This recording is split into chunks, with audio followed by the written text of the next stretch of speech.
नमस्कार दोस्तों, कैसे आप सभी लोग। हमें उम्मीद है कि आप बहुत ही अच्छे होंगे और ज्यादा अपने लाइफ में अच्छे करने की आप प्रयास कर रहे होंगे। तो दोस्तों, मैं एपिसोड नंबर 6 में आप सभी का स्वागत करता हूं और वीडियो को स्टार्ट करते हुए हम यह देखते हैं कि आज हम किन किन टॉपिक को डिस्कस करने वाले हैं। तो आज हम पढ़ेंगे संयुग्मी फोकस क्या होता है, उसके बाद हम पढ़ेंगे कि दर्पण सूत्र क्या है, उसके बाद हम पढ़ेंगे आवर्धन क्या होता है तथा इन सूत्र से संबंधित कुछ न्यूमेरिकल भी हम सॉल्व करेंगे। आगे बढ़ने से पहले हम यह भी देख लेते हैं कि पीछे वाले वीडियो में हमने किन किन टॉपिक पर डिस्कस किया था। तो चलिए देखते हैं।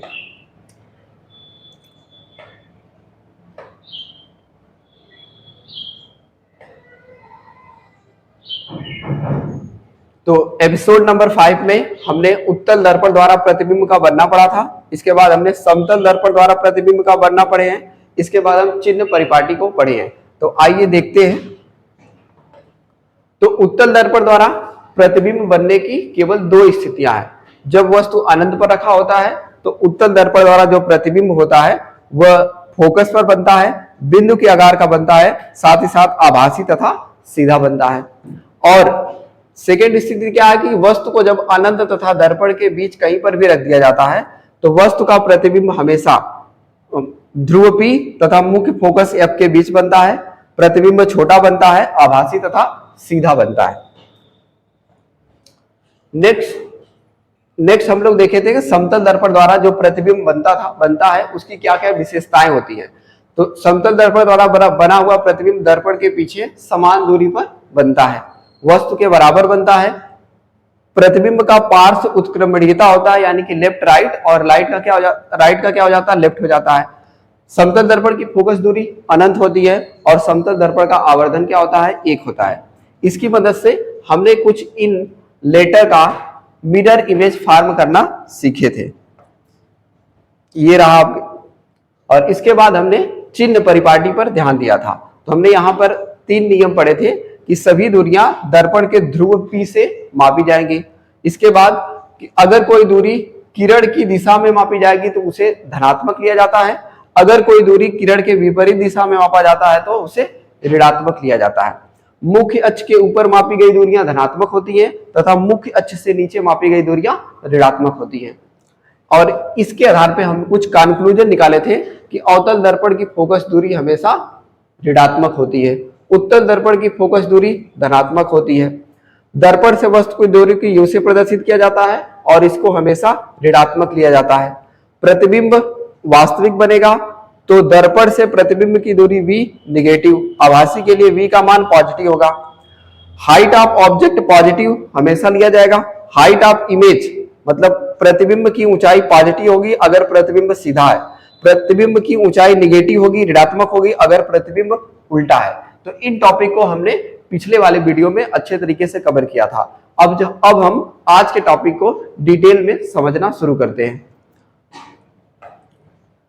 तो आज की टॉपिक आपके सामने है संयुग्मी फोकस क्या होता है, दर्पण सूत्र क्या है, आवर्धन क्या है और इससे संबंधित कुछ न्यूमेरिकल करने वाले हैं। तो वीडियो में लास्ट तक बने रहे, वीडियो बहुत ही इंपॉर्टेंट है आपके लिए। तो आइए हम समझते हैं सबसे पहले संयुग्मी फोकस क्या होता है। संयुग्मी फोकस, तो इसमें इस वर्ड से हमें कुछ यह अपने डिफिनीशन को डिनोट कर रहा है। संयुग्मी फोकस का मतलब होता है कि ऐसे दो बिंदु हम ले लें, अगर वस्तु को इस बिंदु पर रखें तो इसका प्रतिबिंब इस बिंदु पर बने, अगर वस्तु को इस बिंदु पर रख दें तो इसका प्रतिबिंब इस बिंदु पर बन जाए। तो ये दोनों एक दूसरे के संयुग्मी फोकस कहे जाते हैं। एक बार फिर से देखिए, यह बिंदु A है और यह बिंदु B है।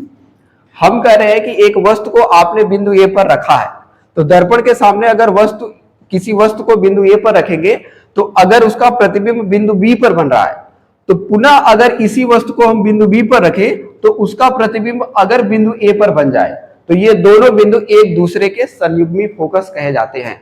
यहाँ चित्र के माध्यम से हम देख सकते हैं कि यहाँ पर एक वस्तु है जो अवतल दर्पण के सामने अनंत और वक्रता केंद्र के बीच रखी गई है।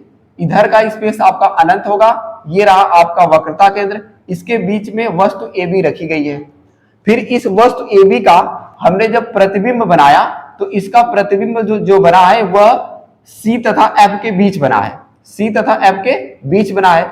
यहां पर वस्तु की स्थिति कहां पर है, जो वस्तु आपने रखा है वस्तु अनंत तथा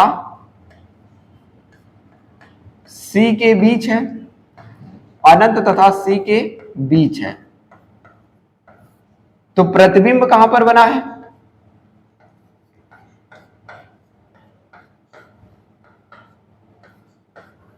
प्रतिबिंब आपका जो बना है वो C तथा F के बीच बना है, C तथा F के बीच। अब यहां पर आप देखिए कि अब हमने इस वस्तु को उठाकर C तथा F के बीच रख दिया, हमने वस्तु को उठाकर जहां पर प्रतिबिंब बना था वहां पर वस्तु को रख दिए। तो हम देख रहे हैं कि यहां पर जो वस्तु का प्रतिबिंब बन रहा है, यहां पर जो वस्तु का प्रतिबिंब बन रहा है वह वक्रता केंद्र तथा अनंत के बीच बन रहा है। यानी कि जब वस्तु को आप अनंत तथा वक्रता केंद्र के बीच रखें तो प्रतिबिंब C तथा F के बीच बना है। अब जब वस्तु को आप C तथा F के बीच रख रहे हैं तो प्रतिबिंब अनंत तथा वक्रता केंद्र के बीच बन रहा है। इसका मतलब क्या हुआ, ये जो दोनों बिंदु है जहां पर प्रतिबिंब बन रहे हैं वो एक दूसरे के संयुग्मी फोकस कहे जाते हैं। तो संयुग्मी फोकस याद रखने योग्य बात, पॉइंट टू रिमेंबर, संयुग्मी फोकस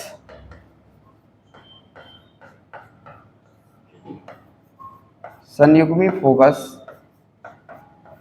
केवल अवतल दर्पण में बनता है, केवल अवतल दर्पण में बनता है।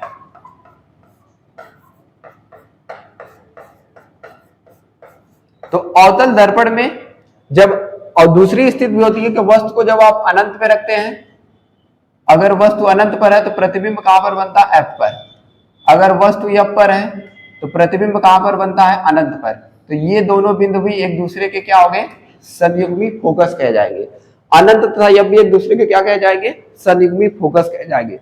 तो संयुग्मी फोकस कहने का मतलब क्या हुआ कि ऐसे दो बिंदु जिन पर रखी वस्तुओं के प्रतिबिंब परस्पर एक दूसरे पर बनते हैं। यानी कि अगर वस्तु को आप ए बिंदु पर रखेंगे तो प्रतिबिंब बी पर बनेगा, अगर आप वस्तु को बी पर रखेंगे प्रतिबिंब ए पर बने, तब ये दोनों बिंदु ए और बी एक दूसरे के संयुग्मी फोकस कहे जाते हैं। संयुग्मी फोकस केवल अवतल दर्पण में बनता है, क्योंकि उत्तल दर्पण में प्रतिबिंब बनाने की केवल दो स्थितियां होती हैं और प्रतिबिंब हमेशा दर्पण के पीछे बनता है। तो आप अगर किसी वस्तु को दर्पण के पीछे रख देंगे, क्या उसका प्रतिबिंब दर्पण के सामने बनेगा, बिल्कुल नहीं बनेगा। तो इसका मतलब क्या है कि संयुग्मी फोकस आप केवल अवतल दर्पण में ही देख सकते हैं, उत्तल दर्पण में कोई संयुग्मी फोकस नहीं होता है। तो आई होप आपको समझ में आया होगा कि संयुग्मी फोकस क्या होता है। तो संयुग्मी फोकस बेसिकली दो बिंदु हैं जिनमें से अगर एक वस्तु पर आप, एक बिंदु पर अगर आप वस्तु रखेंगे तो दूसरे बिंदु पर प्रतिबिंब बनेगा, अगर दूसरे बिंदु पर अगर आप वस्तु को रखेंगे तो पहले बिंदु पर क्या बन जाएगा, प्रतिबिंब बन जाएगा। तो तब जाके ये दोनों बिंदु एक दूसरे के संयुग्मी फोकस कहे जाते हैं।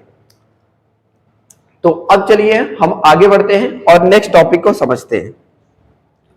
अगला टॉपिक आता है दर्पण सूत्र। तो दर्पण सूत्र जो होता है यह अवतल तथा उत्तल दोनों दर्पण के लिए एक ही होता है। तो हम एक दर्पण के माध्यम से दोनों सूत्रों को समझेंगे। मैं आपको बता दूं कि इस सूत्र का डेरिवेशन आपके सिलेबस में नहीं है, केवल आपको सूत्र पढ़ना है और सूत्र से संबंधित आपको कुछ क्वेश्चन सॉल्व करने हैं। तो आइए देखते हैं कि दर्पण सूत्र क्या होता है। तो जो दर्पण सूत्र होता है वह तीन क्वांटिटी, तीन राशियों u, v तथा f के बीच संबंध बताता है। u, v तथा f के बीच क्या करता है, संबंध बताता है।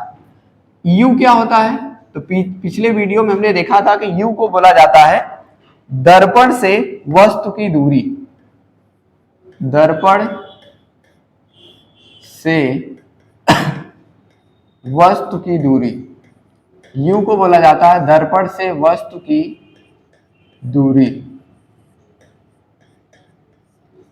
v को क्या बोलते हैं, v का मतलब होता है दर्पण से प्रतिबिंब की दूरी, दर्पण से प्रतिबिंब की दूरी। दर्पण से प्रतिबिंब की दूरी, और f को आप जानते ही है, f क्या होता है, फोकस दूरी होती है, फोकस दूरी होती है। तो जो दर्पण सूत्र होता है, इन्हीं तीनों के बीच एक रिलेशन होता है, एक संबंध होता है। अब आप इस चित्र में ध्यान से देखिए, u मतलब सभी दूरियां कहां से आप मापेंगे, दर्पण के ध्रुव P से मापेंगे। तो P से वस्तु कहां पर रखी हुई है, यहां पर रखी हुई है, यानी कि P से A, PA जो होगा वही तो दर्पण से वस्तु की दूरी u है। चित्र में P से चल के जाएंगे A तक, आपको यहां पर वस्तु मिल जाएगी, तो PA को हम किससे डिनोट करेंगे, u से। और प्रतिबिंब की दूरी क्या है, P से PB डैश, PB डैश को किससे डिनोट करेंगे, B से। P से आप चलेंगे, चलते चलते चलते चलते जैसे B डैश पे आप पहुंचेंगे तो आपको यहां पर मिल जाएगा प्रतिबिंब। तो आपको पता चल गई PB डैश यह दर्पण से प्रतिबिंब की दूरी है। अगर आप फोकस की बात करें तो यहां पर कोई बिंदु आप C ले लीजिए, तो C से F के बीच की जो दूरी होगी, नहीं, P से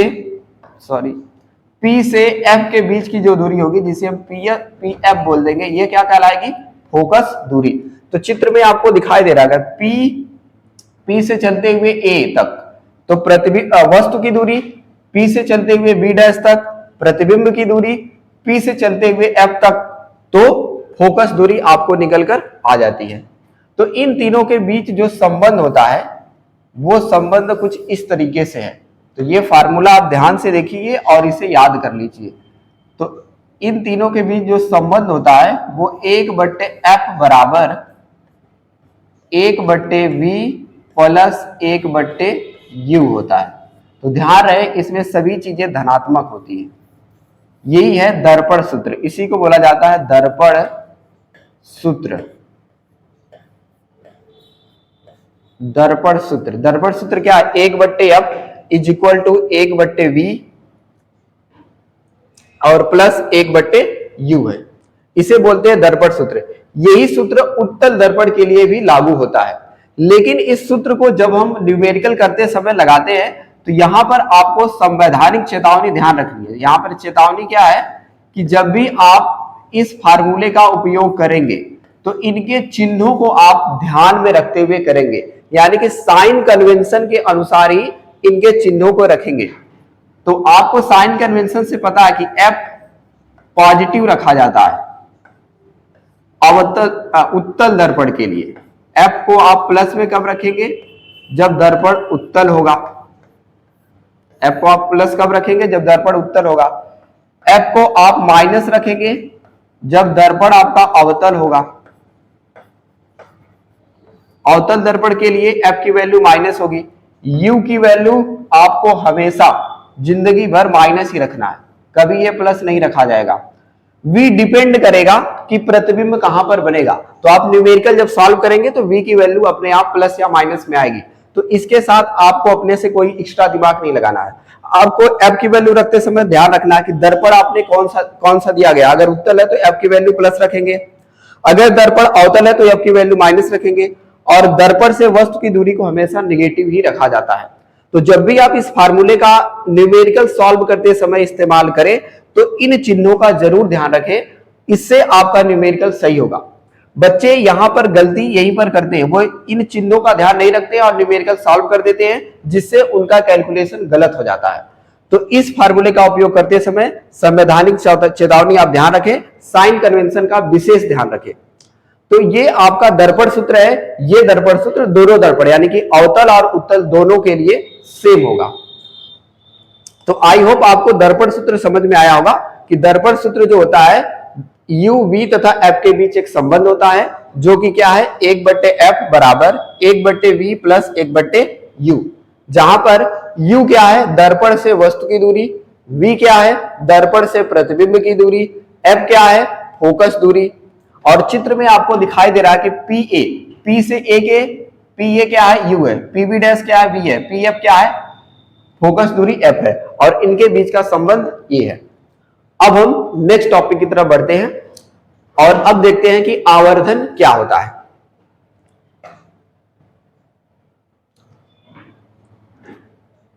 अब हम देखते हैं कि आवर्धन क्या होता है।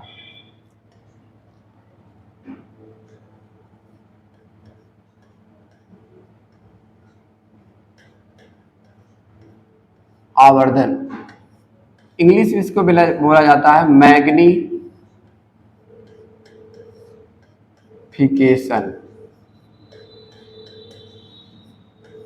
मैग्निफिकेशन, तो मैग्निफिकेशन वर्ड से आपको ख्याल आ रहा होगा कि जैसे कोई जूम आउट करना है, क्या करना है, जूम करना है, किसी चीज को मैग्नीफाई करना है। तो जब आप किसी चीज को मैग्नीफाई करके यानी कि बड़ा करके देखना चाहते हैं तो जूम करते हैं ना, तो वो क्या हो जाती है, बड़ा हो जाती है।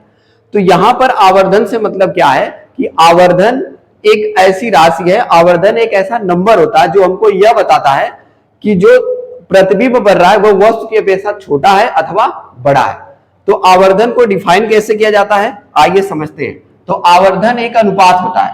तो आवर्धन को हम m से प्रदर्शित करते हैं और m बराबर होता है HI अपान HO, जहां पर HI का मतलब है, H का मतलब हाइट, I का मतलब इमेज, यानी कि प्रतिबिंब की ऊंचाई। इसका मतलब क्या है, प्रतिबिंब की ऊंचाई। HI किसको प्रदर्शित करेगा, प्रतिबिंब की ऊंचाई को प्रदर्शित करेगा। HO, H for height, O for object, यानी कि वस्तु की ऊंचाई, वस्तु की ऊंचाई। तो इस फार्मूले के आधार पर हम इसकी डिफिनेशन बहुत ही आसानी से याद कर सकते हैं। यह फार्मूला क्या कह रहा है कि किसी दर्पण द्वारा बने हुए प्रतिबिंब की ऊंचाई तथा वस्तु की ऊंचाई के अनुपात को आवर्धन कहते हैं और इसको m से प्रदर्शित किया जाता है। तो इसकी परिभाषा क्या हो गई, प्रतिबिंब की ऊंचाई तथा वस्तु की ऊंचाई के अनुपात को आवर्धन अथवा रेखीय आवर्धन कहा जाता है। इसको स्मॉल f से प्रदर्शित किया जाता है। इसका कोई मात्रक नहीं होता है, ध्यान रखने योग्य बात, आवर्धन का कोई मात्रक नहीं होता है, क्योंकि यह एक नंबर बचेगा। आप यहां पर देख रहे हैं यह भी ऊंचाई है, तो ऊंचाई को आप मीटर सेंटीमीटर में मापेंगे। यह भी ऊंचाई है, इसको भी मीटर या सेंटीमीटर में मापेंगे। जब दोनों राशियां एक समान है तो इनका कोई मात्रक निकल कर नहीं आएगा, तो यह बीमाहीन राशि है। क्या है, बीमाहीन राशि है। जिसका कोई मात्रक नहीं होता उसको बोला जाता है बीमाहीन राशि। तो आवर्धन एक संख्या है जो आपको यह बताएगा कि दर्पण में जो आपका प्रतिबिंब बन रहा है वो वस्तु से बड़ा बन रहा है अथवा वस्तु से छोटा बन रहा है। तो आई होप आपको समझ में आया होगा कि आवर्धन का मतलब क्या है। तो आवर्धन हमको बताता है कि प्रतिबिंब बड़ा है अथवा छोटा है। परिभाषा क्या बनी कि प्रतिबिंब की ऊंचाई तथा वस्तु के ऊंचाई के अनुपात को क्या बोलेंगे, रेखीय आवर्धन बोलेंगे। यह आपका जो फार्मूला है यह डेफिनेशन बेस्ड फार्मूला, यानी कि परिभाषा के आधार पर यह फार्मूला है। यह डेफिनेशन के आधार पर फार्मूला है। एम का एक और फार्मूला होता है जिसे व्युत्पन्न फार्मूला बोलते हैं। व्युत्पन्न सूत्र बोला जाता है। और m का व्युत्पन्न सूत्र का फार्मूला होता है m बराबर -v/u। m बराबर -v/u। v/u अभी आप मिल लिए, ये क्या होते हैं। तो अगर हम इसको समीकरण नंबर 1 बोल दें और इसको समीकरण नंबर 2 बोल दें, तो इन दोनों को अगर हम मिला दें तो आपके आवर्धन के दो फार्मूले बन जाएंगे, जो कि m बराबर होगा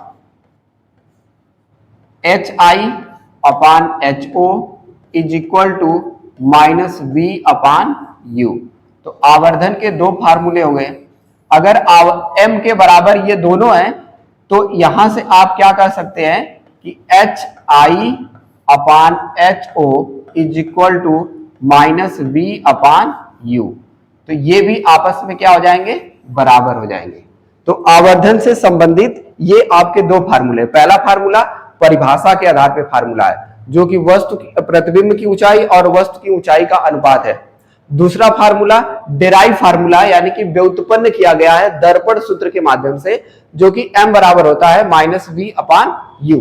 यहां पे ध्यान रखना है कि v अपान यू के पहले माइनस साइन होगा। यहां पर भी जब v और u की वैल्यू रखेंगे तो साइन कन्वेंशन यानी कि चिन्ह परिपाटी का विशेष ध्यान रखेंगे। आई होप यहां तक चीजें क्लियर होगा। अब हम m से संबंधित कुछ की पॉइंट की बात करते हैं जो कि एग्जाम में मल्टीपल चॉइस में क्वेश्चन पूछे जाते हैं। तो आइए समझते हैं। तो यहां पर देखिए ये भी एक मिस्टेक हो गया है, तो इसको हम करेक्ट कर लेते हैं।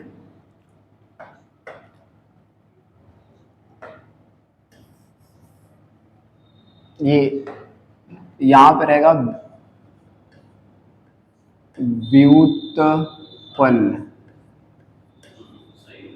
व्युत्पन्न सूत्र, और यहां पर आप की पॉइंट फिर से समझिए। हम कह रहे हैं कि m is less than 1। m क्या है? एक से छोटा है। अगर m एक से छोटा कब होगा? जब कहीं न कहीं प्रतिबिंब की ऊंचाई वस्तु की ऊंचाई से छोटी होगी। इसका मतलब क्या है कि जो प्रतिबिंब बना है वो वस्तु से क्या बना है? छोटा बना है। तो अगर m एक से छोटा है तो प्रतिबिंब कैसा बनेगा? छोटा बनेगा। दूसरी कंडीशन है कि m बराबर 1 है, तो m 1 के बराबर कब आएगा? जब कहीं न कहीं प्रतिबिंब की ऊंचाई वस्तु की ऊंचाई के बराबर होगी, यानी कि ये दोनों राशियां आपस में बराबर हो जाएंगे, तभी इसकी वैल्यू 1 आएगी। यानी कि जब m 1 के बराबर होगा तो जो प्रतिबिंब बनेगा वो वस्तु के बराबर बनेगा। तीसरी कंडीशन क्या है कि m इज ग्रेटर देन 1 है, तो m 1 से बड़ा कब निकल कर आएगा? जब कहीं न कहीं ऊपर वाली राशि यानी कि प्रतिबिंब की ऊंचाई बड़ी होगी। तो प्रतिबिंब अगर वस्तु से बड़ा बनेगा तभी तो m का मान 1 से बड़ा निकल कर आएगा। तो m अगर 1 से बड़ा है तो प्रतिबिंब कैसा बनेगा? बड़ा बनेगा। ठीक। अब दूसरी चीज क्या है कि अगर m पॉजिटिव है, m का मान प्लस आता है, तो m का मान प्लस कब आएगा? जरा आप ध्यान से देखिए। यहां पर m के मान को प्लस आने के लिए इस डेराइव फार्मूले को ध्यान से देखिए। m को अगर आपको प्लस लेकर आना है तो v को अगर यहां पर आप माइनस चिन्ह पहले से, तो v को आप प्लस में रखें, और v को आप प्लस में कब रखेंगे? जब कहीं ना कहीं प्रतिबिंब क्या बना हो? आभासी बना हो। तो m का मान अगर प्लस में आता है तो प्रतिबिंब कैसा बनेगा? आभासी बनेगा। अगर m प्लस में है तो प्रतिबिंब कैसा बनेगा? आभासी बनेगा। m प्लस कब होगा? जब इस फार्मूले में v प्लस होगा तभी तो m प्लस में आएगा। v प्लस में होगा तो v प्लस ही रहेगा, माइनस चिन्ह पहले से है। u का मान आप माइनस में रखेंगे तो माइनस से माइनस कट जाएगा, तो ओवरऑल इसकी वैल्यू क्या निकल कर आ जाएगी? प्लस में निकल कर आ जाएगी। तो m इसका मतलब अगर प्लस में है तो प्रतिबिंब क्या होगा? आभासी होगा। तो इसका उल्टा क्या हो जाएगा? अगर m माइनस में आएगा तो प्रतिबिंब कैसा बनेगा? वास्तविक बनेगा। वास्तविक प्रतिबिंब बनेगा। अगर m का मान माइनस में आता है तो प्रतिबिंब क्या बनेगा? वास्तविक बनेगा। एक बार हम चीजों को फिर से समराइज कर देते हैं, आप ध्यान से सुन लीजिए। आवर्धन किसे कहते हैं? तो आवर्धन एक ऐसी राशि होती है, एक ऐसा नंबर होता है जो हमें वस्तु के बने हुए प्रतिबिंब की आपेक्षिक साइज बताता है। यानी कि इसके माध्यम से हमें पता चलता है कि प्रतिबिंब की ऊंचाई कितनी है, वो प्रतिबिंब वस्तु से कितना बड़ा अथवा कितना छोटा बना हुआ है। तो इसकी परिभाषा क्या होती है कि किसी दर्पण द्वारा बने हुए प्रतिबिंब की ऊंचाई तथा वस्तु की ऊंचाई के अनुपात को आवर्धन अथवा रेखीय आवर्धन कहा जाता है। इसको स्मॉल m से प्रदर्शित करते हैं। तो इसलिए आपका फार्मूला बन जाएगा m बराबर m is equal to HI upon HO, जहां पर HI क्या है? प्रतिबिंब की ऊंचाई है, और HO क्या है? वस्तु की ऊंचाई है। इसका कोई मात्रक नहीं होता है, यह एक विमाहीन राशि होती है। और m का एक व्युत्पन्न सूत्र होता है जो कि हम दर्पण सूत्र से डेराइव करते हैं। तो डेरिवेशन आपके सिलेबस में नहीं है, तो आप केवल सूत्र पे ही फोकस करिए। m बराबर होता है माइनस v अपान यू। तो अगर हम इसको समीकरण नंबर 1 बोले, इसको समीकरण नंबर 2 बोले, तो दोनों को अगर हम देखेंगे ध्यान से तो m दोनों के बराबर है। तो m बराबर हो जाएगा HI upon HO is equal to minus v upon you.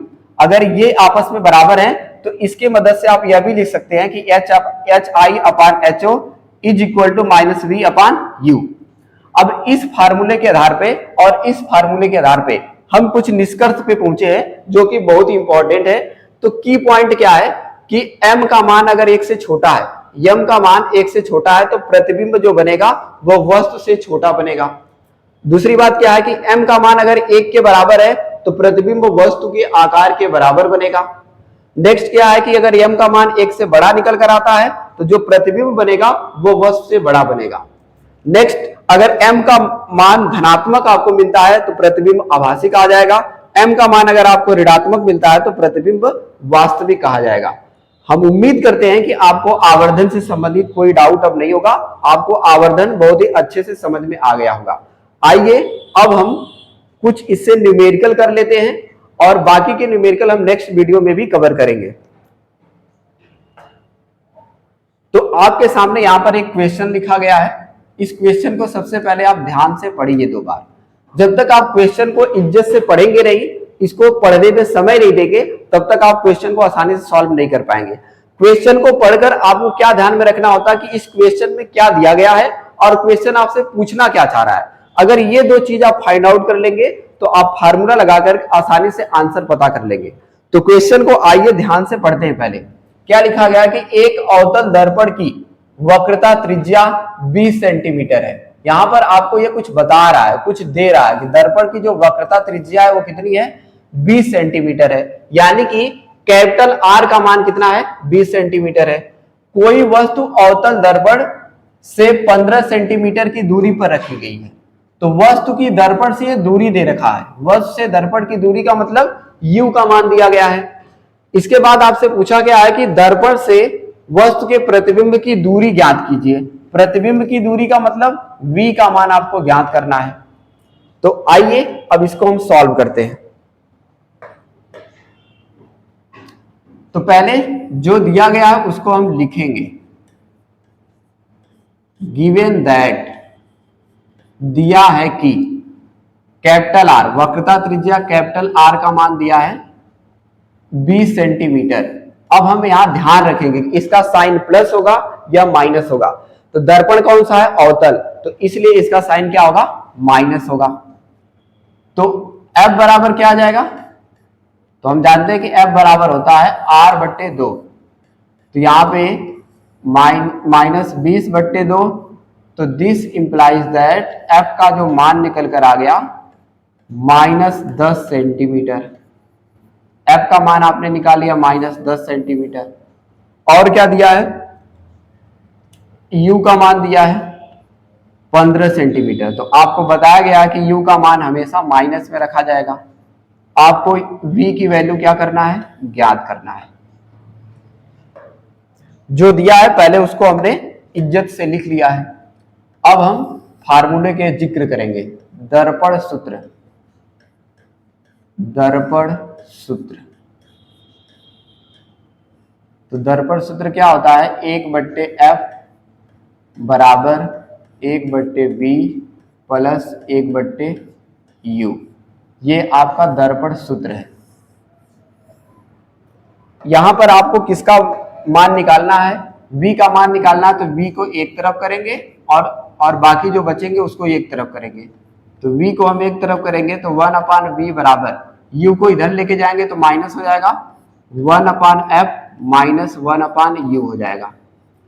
अब सबकी वैल्यू को रखेंगे। f का मान कितना दिया हुआ है, -10 रखेंगे। ये वाला माइनस पहले से है, 1/u का मान आप माइनस में रखेंगे -15। अब इसको सॉल्व करेंगे। यहां पे हो जाएगा -1/10, माइनस माइनस का गुणा करेंगे तो प्लस हो जाएगा, 1/, आ जाएगा 15। अब 15 और 10 का एलसीएम लेंगे तो 15 और 10 का एलसीएम आ जाएगा 30। 15 और 10 का एलसीएम कितना आ जाएगा, 30। 10 से 30 को डिवाइड करेंगे तो यहां पे आ जाएगा -3 और 15 से 30 को डिवाइड करेंगे तो यहां पे आ जाएगा +2। दिस इंप्लाइज दैट 1/v बराबर -1/30। दिस इंप्लाइज दैट v बराबर -30 सेंटीमीटर। माइनस चिन्ह यहां पर क्या बता रहा है? माइनस चिन्ह का मतलब है कि जो प्रतिबिंब है वह वास्तविक है, साथ ही साथ दर्पण के सामने बना हुआ है। माइनस चिन्ह क्या बता रहा है कि प्रतिबिंब दर्पण के सामने 30 सेंटीमीटर की दूरी पर बनेगा। तो यहां पर आप अपना आंसर लिखेंगे, अतः प्रतिबिंब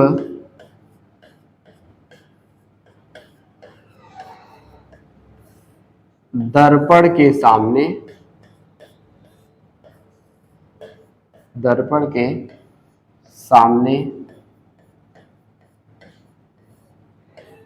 30 सेंटीमीटर की दूरी पर बनेगा। यही आपसे पूछा गया था और आपने आंसर बता दिया है। तो आप इस सवाल से क्या सीखे? आपने सीखा कि एक अवतल दर्पण अगर आप लेते हैं जिसकी वक्रता त्रिज्या कितनी होनी चाहिए? 20 सेंटीमीटर। तो 20 सेंटीमीटर वक्रता त्रिज्या वाला एक अगर आप दर्पण लें और उसके सामने, यानी कि ये जो दर्पण होगा इसकी वक्रता त्रिज्या कितनी होगी? मान लीजिए कि 20 सेंटीमीटर यहां पर है, यहां पर C हो जाएगा, तो F कहां पर होगा? यहां पर हो जाएगा। वस्तु को आप कहां पर रख रहे हैं? 15 सेंटीमीटर की दूरी पर। 15 सेंटीमीटर आपको कहां मिलेगा? कहीं ना कहीं 20 से पहले आएगा, यानी कि वस्तु को आप C और F के बीच कहीं पर रखेंगे। 15 सेंटीमीटर 10 और 20 के बीच ही तो मिलेगा। तो कहीं ना कहीं आप वस्तु को कहां पर रख रहे हैं? वक्रता केंद्र C तथा F के बीच में रख रहे हैं। तो आपको पता है कि प्रतिबिंब कहां पर बनेगा? C तथा अनंत के बीच बनेगा। कैसा बनेगा? वास्तविक बनेगा, उल्टा बनेगा तथा वस्तु से बड़ा बनेगा। तो आप इस तरीके से अपने लगाए हुए सवाल को रीचेक भी कर सकते हैं और श्योर हो सकते हैं कि जो आपने कैलकुलेशन किया वो सही अथवा गलत है। तो कंडीशन भी बता रही है कि अगर किसी वस्तु को आप अवतल दर्पण के सामने वक्रता केंद्र C तथा फोकस F के बीच रखेंगे तो इसका जो प्रतिबिंब बनता है वह वक्रता केंद्र C तथा अनंत के बीच बनता है। प्रतिबिंब कैसा बनता है? वास्तविक। तो वास्तविक के लिए आपका यहाँ पर माइनस साइन आ गया है। ये माइनस साइन बता रहा है कि प्रतिबिंब कैसा बनेगा? वास्तविक बनेगा और 30 सेंटीमीटर की दूरी पर बनेगा। यानी कि कहीं ना कहीं 20 यहीं पर हो गया तो 30 तो आगे मिलेगा, यानी कि C और अनंत के बीच बनेगा। तो हम उम्मीद करते हैं कि आपको यह सवाल बहुत अच्छे तरीके से समझ में आया होगा। इस तरीके के और भी सवाल हम नेक्स्ट वीडियो में कवर भी करेंगे। तो अगर आप हमारे चैनल पे नए हैं, वीडियो आपको अच्छा लग रहा है तो सब्सक्राइब करना ना भूलें। अगर वीडियो आपको अच्छा लग रहा है तो इसको लाइक भी करें, अपने दोस्तों के साथ शेयर करें, साथ में बेल आइकन जरूर प्रेस करें ताकि आने वाले वीडियो का इंफॉर्मेशन सबसे पहले आप तक पहुंचे। धन्यवाद।